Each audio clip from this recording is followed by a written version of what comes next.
All right, animal viruses. Now, these are not the bacteriophages. So remember that the lytic and the lysogenic cycle, they are bacteriophages only.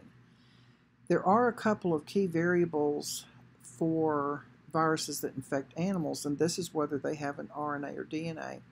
When you look at your bacteriophage, very few of them have that envelope or they have RNA, but many viruses have both of these. Now, there is a lot of um, viruses that are going to stay with us and they are going to be integrated into our genome as well. And every time we replicate, they'll replicate. So you can think of viruses that are, laying low for a period of time, like herpes, maybe like hepatitis, those kind where we have millions and millions of those viruses in our system by the time that they make us sick. But we're going to go over this group of viruses because they're in groups.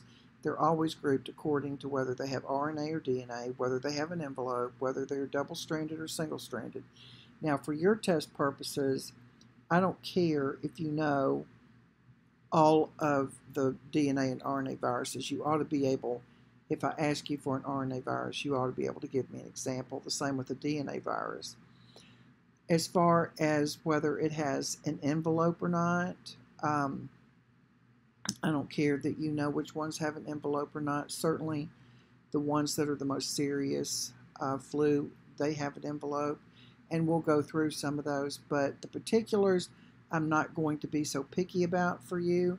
But on this uh, illustration that we're getting ready to go over, you ought to be able to know the groups and know which viruses go into the group. So you'll need to get on that right now because it's not like, that there's quite a few of them.